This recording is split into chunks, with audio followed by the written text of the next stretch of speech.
अस्सलाम वालेकुम नाज़रीन, खुल के बोल के साथ मैं हूं ईमान नवाज। नाज़रीन, प्रोग्राम में आज हम बात करेंगे कि पाकिस्तानी हुकूमत पर जो इंटरनेशनल दबाव है वो बढ़ता जा रहा है। साथ ही साथ हम बात करेंगे कि एक जानिब मुज़ाकरात शुरू हुए हैं, लेकिन दूसरी जानिब हमने देखा है कि हुकूमत और अपोजिशन मुज़ाकरात में कोई संजीदा नज़र नहीं आ रही। इसके साथ साथ जो सिविल नाफरमानी की तहरीक है उसके भी शुरू होने के इम्कानात नज़र आ रहे हैं। इसी सब पर बात करेंगे। हमारे साथ स्टूडियो में मौजूद हैं बशारत राजा साहब और सलमान अनी साहब, और उमर दराज गोंदल और मोहम्मद इमरान हमें स्काइप पर ज्वाइन करेंगे। बहुत शुक्रिया आप तमाम पैनलिस्ट का।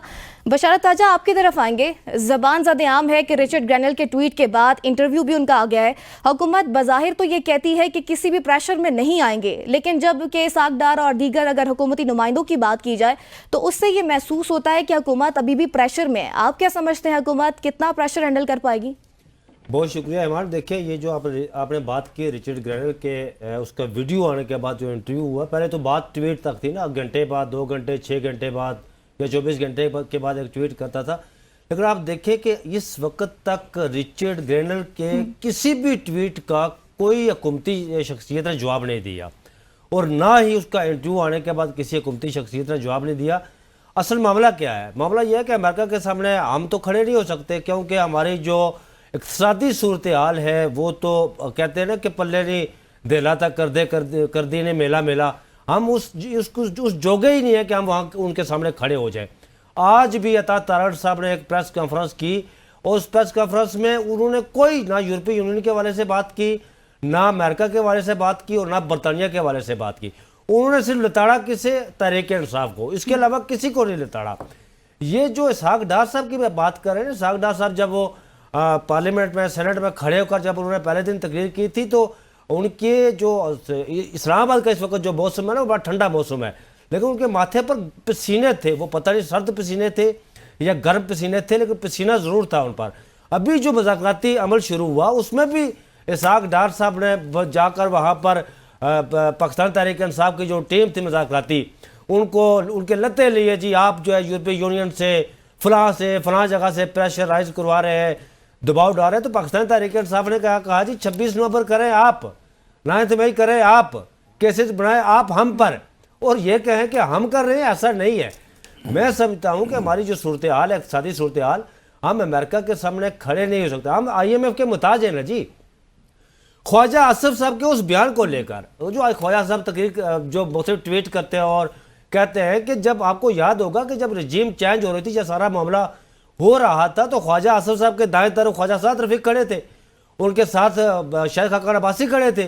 तो इन्होंने खुद कहा था ये जो वेंटिलेटर लगा हुआ है, ये जो है ये उतर जाएं तो हम 1 मिनट नहीं रह सकते, हम बिल्कुल उनके बैसाखियों के सारे। तो ये सारा क्या सीन था? फिर ये सब क्या था? ये बात दुरुस्त है कि हम उनके सामने खड़े नहीं हो सकते। और इस वक्त जो हमारी हुकूमत है उस ना सिर्फ हमारी हुकूमत बल्कि हमारी असल हुकूमत जो भी है, हाँ जी, मैं फॉर्म 47 की बात नहीं कर रहा, इन बेचारों के पास क्या जी फॉर्म 47 के पास। लेकिन बशार साहब, राना साहब तो कहते हैं हम किसी दबाव में नहीं है। सलमान अली साहब, आपकी तरफ आना चाहूंगी कि 9 मंतखब अमरीकी सदर के नामजद मशीद बराए स्पेशल मिशन है रिचर्ड ग्रैनल, उन्होंने पहले भी हैशटैग से लाए हैं ट्विटर पर, और अब उनका जो इंटरव्यू है वो ये बिल्कुल वाज़ेह उन्होंने कहा है कि जो साबिक वज़ीर आज़म उनको रिहा करना चाहिए। क्या समझते हैं हुकूमत इस इंटरव्यू को कितना संजीदा ले रही है, और क्या ये एक महज इंटरव्यू है या फिर दबे लफ्जों में एक बड़ा पैगाम? देखिए जी, आज जो इंटरव्यू उन्होंने दिया उसके अंदर तो उन्होंने जो सिमिलैरिटीज़ हैं between Trump and Imran Khan साहब वो ड्रॉ की हैं, और उन्होंने कहा कि ये एक बिल्कुल गैर सियासी जो है लोग थे, दोनों ट्रंप भी और इमरान खान भी, और जब ये सियासत में आए हैं तो जो रिवायती सियासतदान हैं उन्होंने उनका मुहासरा करके उनको इक़्तिदार से बाहर निकाला है। Now they have gained power back again in America. देखते हैं पाकिस्तान के अंदर क्या होता है। तो कुछ तो उन्होंने सिमिलैरिटीज़ ड्रॉ की हैं। दूसरी चीज़ ये कि देखें जो उनका पोर्टफोलियो है अभी तक तो वो डेजिग्नेटेड हैं, जब वो गवर्नमेंट में आएंगे और उसके बाद उनकी बात सुनी जाएगी तब देखेंगे कि कितना वजन उसके अंदर है। अभी तो ये सरकारी तौर पे कोई ऐसी चीज़ कम्युनिकेट नहीं हुई, ज़ाहिर है ये उनकी ज़ाती राय है। And being a free man I think वो ये बयान दे सकते हैं। तीसरी चीज़ जो सबसे इंपॉर्टेंट है वो ये है कि इमरान खान के थ्रू वो जो पॉपुलैरिटी और फेम इंजॉय कर रहे हैं, शायद इस वजह से उनकी भी बयानबाजी थोड़ी तेज़ हुई है, क्योंकि इससे पहले जो उनका रोल रहा है डिफेंस के डायरेक्टर के हिसाब से या बाकी जो उनके जो साबका क्रेडेंशियल्स थे वो बहुत मुख्तलिफ थे। वो लाइम लाइट में आने वाले नहीं थे, वो बड़े सीक्रेटिव ज़ाहिर है वो डायरेक्टर थे डिफेंस में, तो he had a different profile all together. So ये जो अब एक दफ़ा वो ट्रंप के साथ अटैच होकर जिस तरह उनको लाइमलाइट मिली है, I am sure he must be enjoying it, और इसी वजह से उनकी बयानबाजी में थोड़ी सी तेज़ी आई है। जो जहाँ तक बात है आपकी कि पाकिस्तानी हुकूमत इसको कितना सीरियसली लेती है या नहीं लेगी, देखें ऐसी कौन सी नई चीज़ है जो अमेरिकन हमें बता सकते हैं या वो कहेंगे तो हम करेंगे। जो मुज़ाकरात की बात है वो ऑलरेडी चल रही है, the government is very much there. जो पीटीआई है उनकी तरफ से भी अब थोड़ी बहुत जो पेशरफ्त है वो सामने हुई है, उनकी जो डिमांड्स हैं वो सामने आ रही हैं। तो क्या ऐसी चीज़ है जो अमेरिका आपके ऊपर इम्पोज कर सकता है जो हम ऑलरेडी नहीं कर रहे? गवर्नमेंट इज़ ऑलरेडी ट्राइंग कि किसी तरीके से चीज़ों को नॉर्मलाइज किया जाए। ये जो लॉ एंड ऑर्डर की सिचुएशन है या जो सिविल नाफरमानी की बात है इसको डिफ्यूज़ किया जाए और खान साहब को एक बैठ के टेबल टॉक के ऊपर आमादा किया जाए, और फिर यहाँ से जो सियासत का, पाकिस्तानी सियासत का जो पूरा एक प्रोसेस है उसको आगे लेके चलें।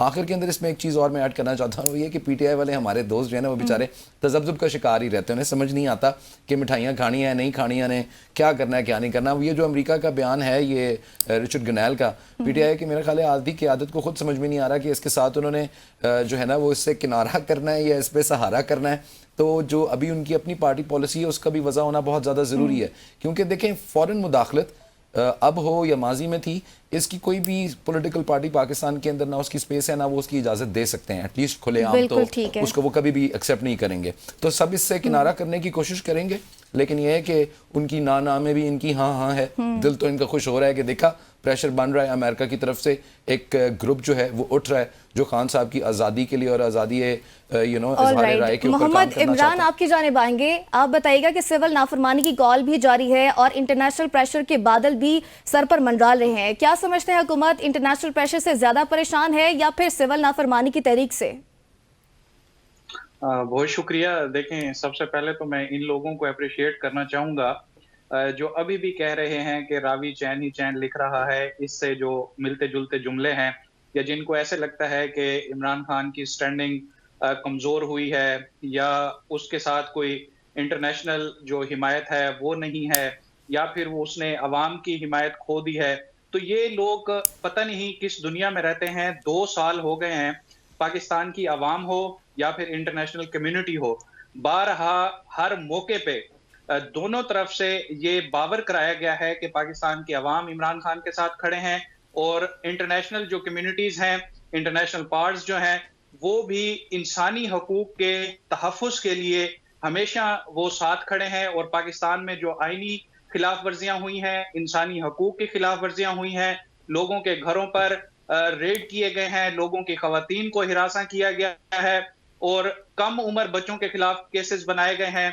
लोगों के घर जब रेड किए गए तो तब उनके घरों में ऐसे जैसे कोई डकैत उनके घर में जाता है और उनके घरों के सामान को उठाया गया है।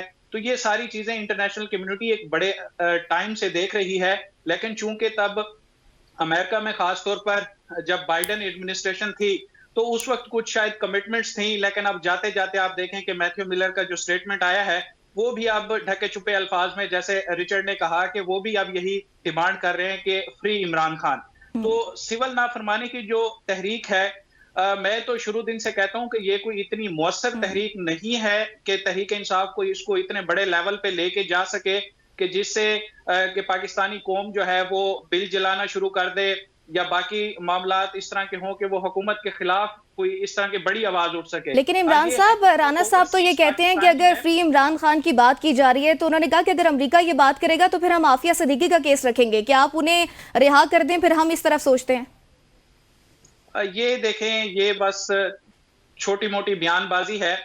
जैसे बिशारत ने कहा कि अभी तक हुकूमती किसी वजीर का ये हौसला नहीं पड़ा कि ट्विटर के रिचर्ड को जवाब दे सके या फिर उसने जो इंटरव्यू दिया है उसके जवाब में कुछ कह सकें।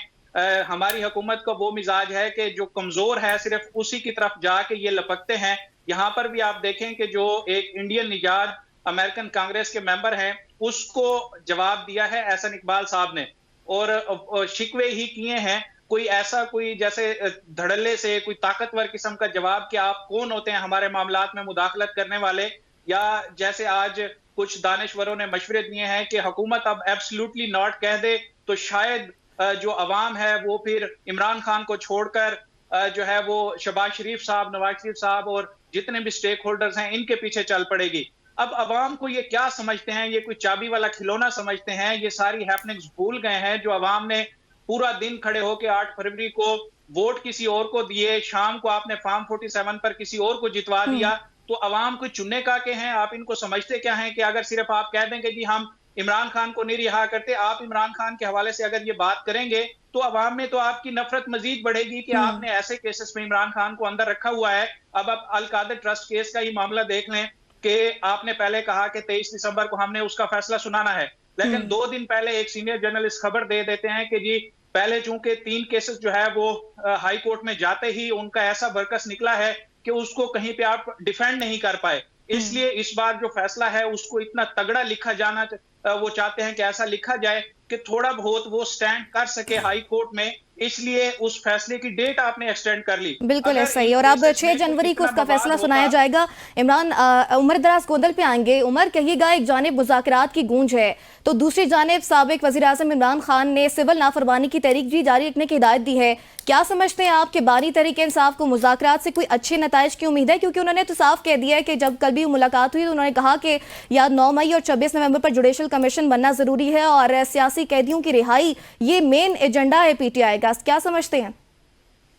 देखिए, सिर्फ इमरान खान नहीं, अगर आप इसको एनालाइज करें जिस तरह बाकी हमारे कोलीग इसको देख रहे हैं, इन मुज़ाकरात से मेरा नहीं ख्याल कि कोई इस किस्म का कोई आउटकम आ सकता है जिससे कोई मेजर ब्रेक थ्रू हो। मेरा कंसर्न ये है कि गवर्नमेंट के पास टेबल पे क्या है तहरीक इंसाफ को देने के लिए, या गवर्नमेंट ऐसा क्या उनको ऑफर कर सकती है जिससे हम ये समझे कि ये टेम्परेचर कम हो जाएगा, सूरत हाल बेहतर हो जाएगी। मैं आज बड़ा खुश भी हूँ और खुश इस बात से हूँ कि हमारे दोस्त सलमान अनीस साहब ने इस बात का इतराफ कर लिया है कि रिचर्ड गर्नैल भी अगर पाकिस्तान के हवाले से ट्वीट करें तो वो भी पाकिस्तान में मकबूलियत पकड़ जाते हैं। इसका मतलब ये हुआ कि पाकिस्तान के अंदर हॉट टॉपिक एक ही है। आप गलियों में जाएं, आप बाजारों में जाएं, किसी सोशल तकरीब में जाएं, एक ही सवाल है, एक ही शख्स के बारे में लोग कंसर्न है। मैं आपसे ये कहना चाहता हूं कि गवर्नमेंट को भी पता है, ये सिर्फ वो क्या कहते हैं कि निशिस्तन बर्खास्तन, ये वही वाली सूरत हाल है और गवर्नमेंट के पास कुछ नहीं है। गवर्नमेंट कुछ भी ऑफर करेगी इसका मतलब यह गवर्नमेंट को वापस जाना है। गवर्नमेंट पहले ही बड़ी कमजोर बुनियादों के ऊपर खड़ी हुई है और तहरीक इंसाफ को भी अंदाजा है जहां से उनके साथ चीजें तय होनी है वो गवर्नमेंट नहीं है, जाहिर गवर्नमेंट की बात कर रहा हूं। और गवर्नमेंट को भी पता है कि हमें सामने बिठा दिया गया है तो आइंदा चंद दिनों के अंदर ये चीजें होंगी। रही बात कि सिविल नाफरमानी की तहरीक, वो जाहिर है तहरीक इंसाफ ने टेबल के ऊपर तो रखी हुई है, लेकिन प्रैक्टिकली इसका तो नहीं कहा गया कल से शुरू कर देंगे। और जो खान साहब का कल का भी उनका पैगाम यही था कि हम फिर उसको आगे लेके चलेंगे। अभी मेरा नहीं ख्याल कि फुल फ्लेज उसको शुरू किया गया है, ये शुरू करना चाहिए। अभी आपको चाहे वो मुज़ाकरात अतमाम हजत ही सही, लेकिन अतमाम हुज्जत के लिए ही आपको उसको वक्त जरूर देना चाहिए, चाहे उसका हतमी ऐलान हो जाए। क्योंकि पहले तो ये कहा जाता है ना कि तहरीक इंसाफ सिस्टम के अंदर आए, बात करे, बातचीत से, टेबल टॉक के जरिए ऐवान के अंदर मसाइल का हल हो, तो ये भी आखिरी जो चीज है वो भी दूर हो जानी चाहिए। और उसके बाद जो आलमी दबाव है, अगर उस दौरान आप बैठ भी गए हैं तो मेरा नहीं ख्याल कि कोई अच्छा टेस्ट इसका लोगों को आया है। लोग इस चीज को अंडरस्टैंड करते हैं कि इसमें कोई शक नहीं है कि गवर्नमेंट लोकल तो दबाव में थे ही थे। लोकल से मुराद ये है कि उनको ये पता है कि ना हमें अवाम के वोटों से हम ऐवानों में पहुंचे हैं, ना हम अवाम को जवाब दे हैं। हमारी जहां अंडरस्टैंडिंग है, जहां पे हमारा सेम पेज है, उसको छोड़ के बाकी जहां तक इंटरनेशनल मामला थे वो भी कोई अच्छे नहीं है। आप पीडीएम का दौर निकाल लीजिए, आप इसके अलावा ये जो अभी हालिया टेन्योर है फरवरी से ऑनवर्ड, आप उसको देख लीजिए। आप इस गवर्नमेंट के जो स्टैट्स है उसमें देख लीजिए डायरेक्ट इन्वेस्टमेंट कितनी हुई है। मैं पिछले दिनों पढ़ रहा था कि सिर्फ टेलीकॉम सेक्टर की इन्वेस्टमेंट पिछले साल से हमारी कम है, चाहे वो जितने भी उसमें कमी आई है। और उसकी वजह क्या है? आप देखिए, हम ये सुनेंगे कि फलां मुल्क ने इतना प्लेज कर लिया है, फलां मुल्क इतने पे तैयार हो गया है, लेकिन मुझे अभी तक नहीं सॉलिड नजर आया कि जनाब कहीं पे भी आपको पैसे आए हैं। नंबर 1। दूसरा, हम सुनते हैं जी इमरान खान के दौर में तो हम फॉरेन पॉलिसी हमारी बड़ी नाकाम थी, पाकिस्तान आइसोलेट हो गया। भाई, हमारे ऊपर अमेरिका पाबंदियां लगा रहा है तो ये मेरी और आपकी भी नाकामी है। ये पूछे नवाज शरीफ साहब के समधी से, आप देखिए कि हमारा दोस्त चीन बेचैन क्यों है। आप आज जो अफगानिस्तान में हुआ है, मैं पाकिस्तान के साथ खड़ा हूं, लेकिन बहरहाल हमें सवाल तो करना चाहिए कि हम कहां नाकाम हुए हैं, हमारा असर और रसूख कहां नाकाम हो गया है, जहां में इंतहाई कदम के ऊपर जाना पड़ गया है। शायद ये बात बुरी लगे, शायद ये अनपॉपुलर ओपिनियन हो, लेकिन बहरहाल हमें इंट्रोस्पेक्शन करनी है कि हमारे तमाम जो हमारी जो सॉफ्ट पावर्स हैं वो कहां नाकाम हो गई, अपनी हार्ड पावर को इस्तेमाल करना पड़ा। दुनिया ऐसे नहीं करती। दुनिया को कहीं ना कहीं हम मशरिक के बॉर्डर के बाद वही सूरत हाल मगरिब के बॉर्डर के ऊपर अफोर्ड नहीं कर सकते। और टू बी वेरी ऑनेस्ट, ये गवर्नमेंट, इसके पास कोई पॉलिसी नहीं है। इस जो जो मुल्क के चीजों को चला रहे हैं, मेरा नहीं ख्याल कि वो इस तरह की कोई पॉलिसी को लेके चल रहे हैं जिसको हम कहें कि बड़ी विजनरी चीजें हैं। यूं लग रहा है जैसे पॉलिसी कोई नहीं है, बल्कि एक रिएक्शन है। इस रिएक्शन के तौर पे सारी चीजों को किया जा रहा है। हाँ जी। अच्छा बिशारत साहब, आप कहिएगा कि इसाक डार की अगर बात की जाए तो वो ये शिकवा करते नजर आए हैं, जो ये मुज़ाकरात का भी जो दौर था सारा, इसमें भी उन्होंने पीटीआई पर शिकवा किया है कि ये सारा जो इंटरनेशनल प्रेशर है ये पीटीआई डेवलप करे, क्योंकि हमने भी देखा है कि ट्विटर पर जिस तरह से ट्वीट्स को रीट्वीट किया जा रहा है पीटीआई के वर्कर्स की जानिब से और उनके रहनुमा की जानिब से, तो आप क्या समझते हैं इस पर? देखिए जी, इसाक डार साहब जो कहते हैं ना कि पीटीआई, मैंने कहा कि मुज़ाकराती कमेटी जब अभी मुज़ाकरात शुरू नहीं हुए थे, पाकिस्तान तहरीक इंसाफ के लोग पहुंचे ही नहीं थे, तो इसाक डार साहब पहले से वहाँ से मौजूद थे। जैसे ही ये लोग पहुंचे तो डार साहब तो ऐसा, वहाँ पर एक शरीक कार से मेरी गुफ्तगू हुई तो उसने मुझे बताया कि डार साहब जब तकरीर कर रहे थे वहाँ पर तो ऐसा लग रहा था जैसे उसके मुँह से जाग निकल रही है, और ये कह रहे थे कि ये सारा कुछ आप ही करवा रहे हैं जी, यूरोपियन यूनियन से लेकर रिचर्ड ग्रेनल तक सब कुछ आप करवा रहे हैं। उन्होंने कहा कि हमने उन्हें जवाब दिया वहां पर कि 26 नवंबर करें आप, वहां पर जो पूरा लोग आए हुए थे उन पर गोली चलाएं आप, और कहें कि हम करवा रहे हैं। 9 मई के हवाले से बात करें, हम जुडिशरी कमीशन के हवाले से बात करें तो उस पर आप चुप साधे बैठे और ये कहें कि हम करें। चादर चारदीवारी का तकद्दस करें पामाल आप, मुल्क में इंटरनेट बंद करें आप, और ये सारी जो बुनियादी इंसानी हकूक़ की खिलाफ वर्जी हो रही है और बूढ़ तले उसे रोंदा जा रहा है, ये सब कुछ करें आप। हमारे लोगों को अगवा करवाया जा रहा है, हमारे लोगों को उठाया जा रहा है, हमारे लोगों के कारोबार बंद किए जा रहे हैं, और हमें कह रहे हैं कि सब कुछ हम कर रहे हैं। देखिए, ये इसाक डार साहब का आलमिया ये है कि वो बिल्ली आती है ना कबूतर के सामने, तो कबूतर आंखें बंद कर देता है, वो कहता है कि बिल्ली भाग गई है, बिल्ली वहीं खड़ी होती है, कबूतर की आंखें बंद होती है। तो डार साहब का आलमिया ये है कि ये डार साहब इंटरनेशनल दबाव को लेकर आंखें बंद किए हुए हैं। वो कह रहे हैं कि हम बहुत बड़े सियाने हैं जी, हम बहुत बड़े अक्लमंद हैं, और दुनिया जो है वो बेवकूफ़ है। दुनिया को कोई पता नहीं है जनाब कि यहाँ पर जो सिविलियन का ट्रायल कहाँ हो रहा है, ये सिर्फ हमें पता है। और ये इन्होंने चालाकी क्या की, इन्होंने सुप्रीम कोर्ट जो हमारे आईनी बेंच के सरबराह जनाब ऑनरेबल जज वो जस्टिस अमीरुद्दीन साहब, जो मैं समझता हूँ कि बरसीर की तारीख में उन जैसा काबिल जज आज तक पैदा नहीं हुआ। अगर अमीरुद्दीन साहब मोहम्मद अली जिन्ना के दौर में पैदा होते तो बैरिस्टर मोहम्मद अली जिन्ना उनके आगे हाथ जोड़कर उनकी शागिर्दी इख्तियार कर लेता। वो कहता कि अमीरुद्दीन साहब अब बहुत बड़े काबिल जो कानूनदान है, उनके गले में डाल दिया, अपने गले से निकाल कर उनके गले में डाल दिया जी। ये सुप्रीम कोर्ट ऑफ पाकिस्तान ने कहा था और हमने फैसले किए। ये हाल है हमारे हुकूमत का। इस हुकूमत का अलमिया ये है कि इस हुकूमत को वो फॉर्म 45 के जो फॉर्म 47 के जो वो कहते हैं ना वो इलास्टिक पजामे में डालकर इन्हें पनाह दी गई है। अब इनसे पजामा सवाला नहीं जा रहा है और ये कमज़ोर बुनियादों पर खड़े हैं, इन्हें पता नहीं चल रहा, ये बोतल गए हैं जनाब, इन्हें कोई समझ नहीं आ रही है। बिल्कुल। अच्छा, सलमान अनीस साहब, तहरीक इंसाफ के सेक्रेटरी इतलात शेख वकास अकरम हैं, वो कहते हैं कि इमरान खान का ये कहना है कि मुज़ाकरात में अगर तो संजीदगी नज़र नहीं आती तब सिविल नाफरमानी की कॉल जो है वापस लेने पर सोचा जाएगा। आपके नज़दीक वो क्या अहम नुक्ता हो सकता है जिस पर इमरान खान हुकूमती संजीदगी पर मशकूक हैं? हम इन नुक्तों के ऊपर मशकूक है। खान साहब को तो ट्रस्ट विन करना बहुत मुश्किल काम है। उसकी वजह ये है कि Khan Sahab has been betrayed time and again. जो उनका दावा है वो कहते हैं कि भाई जनरलों ने मेरे साथ धोखा किया है। वो जनरल बाजवा का और बाकी लोगों का तो नाम वो बड़े ज़ोर शोर से लेते होते थे, मीर जाफ़र मीर सादिक से उनको जो मशाबत दिया करते थे। उसके बाद इसी किस्म का जो उनका रवैया है वो जुडिशरी के बारे में रहा। वो कहते थे ये जजेस भी करप्ट हैं, ये तो फैसले ऊपर से लेते हैं, इस वजह से मैं इनकी बात भी नहीं मानता। जो पॉलिटिशियंस हैं उनके ऊपर उनको वैसे ही एतबार नहीं है। वो कहते हैं ये तो फॉर्म 45 पता नहीं 47 और 147 वाली गवर्नमेंट है, इनके साथ तो और ये चोर और लुटेरे हैं तो इनके साथ तो मैं वैसे ही बात नहीं कर सकता। तो मैं तो ये हमेशा इस बात पर कायल हूँ कि यदि ऊपर से कोई फरिश्ते आएंगे और वो खान साहब से बात करेंगे और उनके कान के अंदर कोई बात फूंकेंगे तो शायद वो मानने के लिए तैयार हों। अब उनकी अपनी जो उनके हवारी थे पिछली गवर्नमेंट्स के अंदर पिछले 8-10 सालों में, वो खुद उनसे उन जो है वो बैक नहीं कर सकते थे, उनकी कोई गारंटी नहीं लेता था। अगर आपको याद हो तो जो परवेज़ खटक साहब थे, वो जब ये असेंबलियाँ तोड़ने के मामला थे तो वो कहते थे कि हमने खान साहब को कन्विंस करने की कोशिश की है, वो नहीं मानते। यही बात परवेज़ इलाही साहब ने की, यही बात शेख रशीद ने की कि यार खान अंदर हम जाते हैं, उसको कन्विंस करते हैं, मान जाता है, बाहर निकलते हैं, मीडिया के लोगों को देखता है, बिल्कुल मुख्तलिफ बयान दे देता है। तो खान साहब की अपनी जो बात है और कॉल और फेल है उसके अंदर बहुत ज़्यादा तज़ाद है। और it becomes very difficult for anyone to negotiate with a person who does not know कि वो क्या चाहता है। वो एक चीज़ के ऊपर सेटल होते हैं, उसके बाद वो बार्स फिर हाई कर देते हैं, वो कहते हैं नहीं अब ये बात नहीं, अब इस वाली चीज़ के ऊपर चलें। तो खान साहब की कंसिस्टेंसी के तो इश्यूज़ हैं, थे और रहेंगे। गवर्नमेंट कितने हद तक सीरियस है और कितने हद तक उनको इन मुज़ाकरात के अंदर दिलचस्पी है। Government just wants to waste time और buy time for that matter. जितने मर्जी मुज़ाकरात ये चलें, जो चल रहे हैं, अभी ये जो बात कर रहे थे उमर दराज गोंदल साहब भी और राजा साहब भी हमारे जोश खिताबत के अंदर जो है ना वो बहुत ज़्यादा सख्त बातें कर जाते हैं कि गवर्नमेंट के पास है क्या देने के लिए। बिल्कुल ठीक बात कर रहे हैं। Obviously government does not have anything to do with this entire thing. अब अगर वो ये कहते हैं कि खान साहब के ऊपर जो केसेस हैं उनको आप फारिग कर दें और जो अंदर कैदी हैं, तो वो ये काम गवर्नमेंट ने नहीं करना है, ये तो अदालतों ने करना है। अगर आप ये कहते हैं कि ये 26वीं आईनी तरमीम जो ये इसके ऊपर हमें रिजर्वेशन हैं, तो ये काम भी गवर्नमेंट ने नहीं करना, जाके पार्लियामेंट के अंदर ही आपको बैठ के करना पड़ेगा। लेकिन अदालतें तो रिहा करती है ना सलमान साहब, लेकिन उस पर बाहर निकल कर जो दोबारा से गिरफ्तारियां, जो दोबारा से मुकदमे बनाए जाते हैं, वो तो फिर अदालतें नहीं करती। प्रोसेस आपको फॉलो करना पड़ेगा। देखें, ऐसे पॉसिबल नहीं है कि एक आदमी के ऊपर FIR हो और आप एक एग्जीक्यूटिव ऑर्डर दें और कहें कि आज से ये कुल्ली माफी, सारे बाहर निकल जाओ, नाच जाओ, थोड़े केस माफ ने।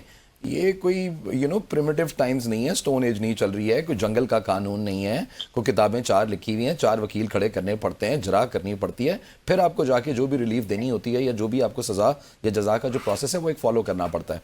अब इस बहस में प्लीज मत जाइएगा कि क्या देखा, मुझे पता था ये कि मुल्क के अंदर कानून नहीं है, तो बस फिर क्या करें। सारे लोग सिग्नल तोड़ते हैं, सारे लोग जो है वो डकैतियां डालना शुरू कर देते हैं, मुल्क में तो कानून नहीं है, जाके ATM लूटना शुरू कर देते हैं। ऐसे तो नहीं होता ना जी। 4 चीजें हैं मुल्क में, वो सिस्टम कितना एफिशिएंट और कितना कॉम्पिटेंट है वो एक अलग डिबेट है, but you will have to follow due process regardless. अब ये सारी चीजें जब आप सामने रखते हैं तो जाहिर है इन सारे मुज़ाकरात के अंदर लगेगा वक्त जो है गवर्नमेंट की फेवर में, और अगेंस्ट है PTI के, वो तो चाहते हैं उनको इमीडिएटली रिलीफ मिले।